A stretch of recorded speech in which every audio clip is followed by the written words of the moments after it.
Sun Tzu, the Sage of War. Who defeated the ages? Approx.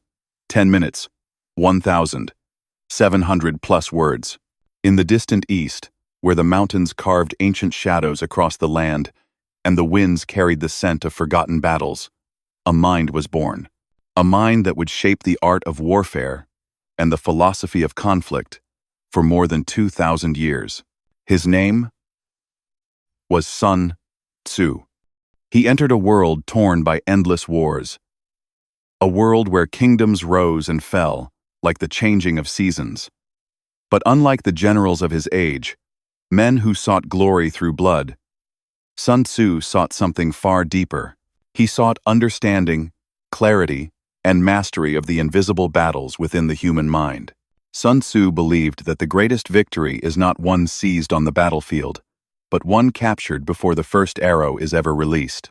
He wrote, "The supreme art of war is to subdue the enemy without fighting."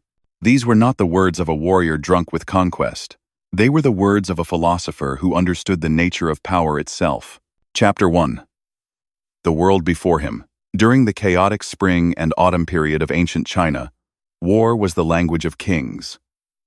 Armies clashed under banners, soaked in ambition. Villages burned. Alliances crumbled. No one trusted the peace of dawn, for every sunrise carried the sound of marching armies.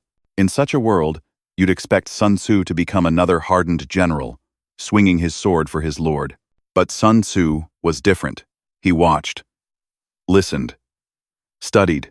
He began to see patterns where others saw chaos, and opportunities where others saw destruction. He understood something crucial. War is predictable when the mind commanding it is disciplined. He observed the mistakes of kings who marched in anger, and generals who fought battles they didn't understand. He saw how arrogance blinded leaders faster than any enemy ambush. And from these observations, a masterpiece was born. Chapter 2. The Birth of the Art of War. Sun Tzu's ideas formed the foundation for one of the most influential military treatises in human history, The Art of War. But this was not a weapon. It was a philosophy, a manual for surviving conflict, internal and external. Across 13 chapters, Sun Tzu outlined truths that echoed through centuries. Know yourself and know your enemy, and you shall win 100 battles without loss. To him, war was never about brute strength. It was about perception, calculation, and timing. A general who lacked awareness was already defeated. He wrote, "In the midst of chaos, there is also opportunity." This idea would later shape not only military strategies, but politics, leadership, business, and personal growth. His words crossed borders, crossed oceans, crossed centuries. Chapter 3. Lessons of the Invisible Battlefield. Sun Tzu taught that battles are not won on the field. They are won in the mind. Lesson 1. Discipline. Victory begins long before the army marches.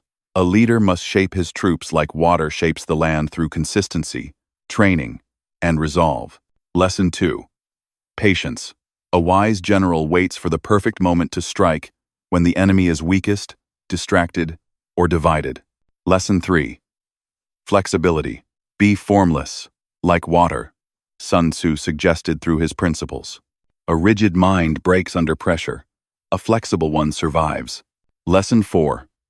Strategy over strength. 1,000 soldiers without a plan are nothing. A small force with strategy can topple empires. And then came his most startling idea. All warfare is based on deception.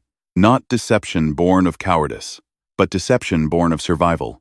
If showing weakness protects your people, if hiding strength prevents war before it begins, then deception becomes wisdom. To Sun Tzu, compassion and cunning were not enemies. They were tools used to minimize suffering. Chapter 4. The General Who Never Raised His Voice.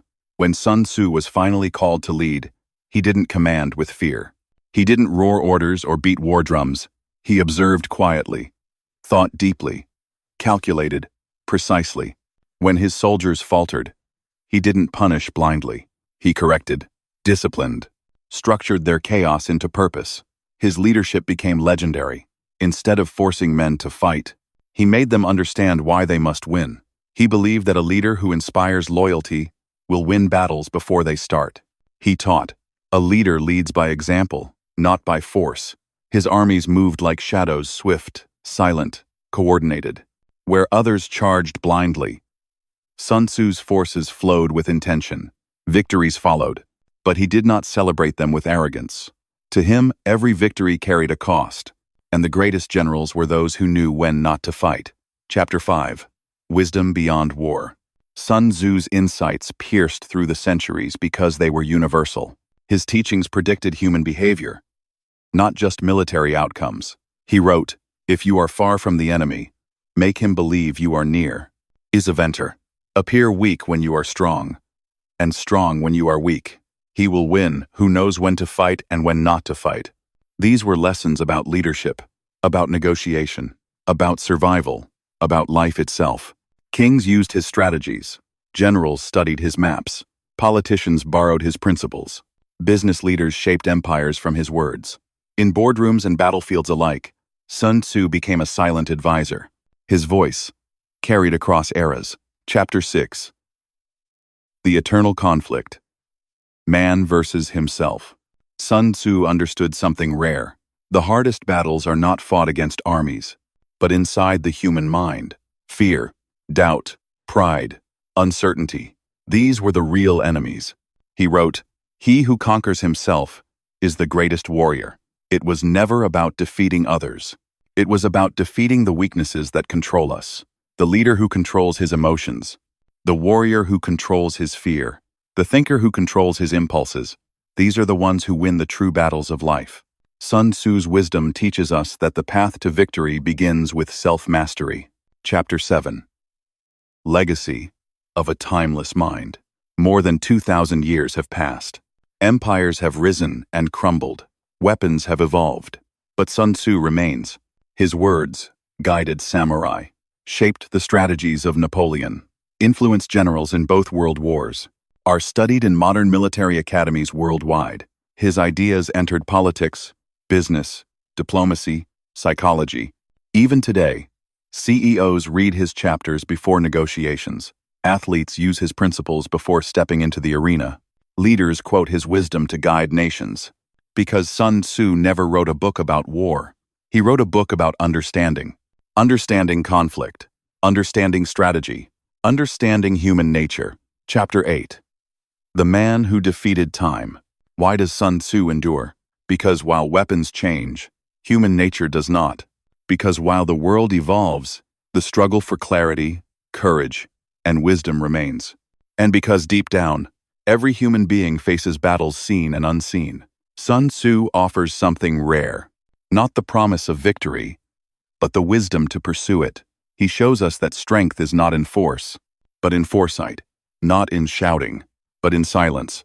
Not in dominance, but in discipline. Not in conquering others, but in conquering oneself. His message echoes through the centuries. Victorious warriors win first, and then go to war. Defeated warriors go to war first, and then seek to win, ending the eternal light of strategy. And so, Sun Tzu stands today not just as a general, not just a philosopher, but as a guide for nations, a guide for leaders, a guide for anyone who faces conflict, whether on the battlefield, in the boardroom, or within their own heart. His legacy is not a book of war. It is a book of wisdom, a blueprint for survival, a mirror to human behavior. Sun Tzu remains the sage who looked at war and taught the world how to avoid it. He remains the mind that saw chaos and revealed the opportunity within it. He remains the voice that whispers, "The greatest victory is defeating the battle before it begins." A whisper that travels across time, across cultures, across every human struggle. A whisper from a man who understood that the path to victory begins with the quiet strength within ourselves.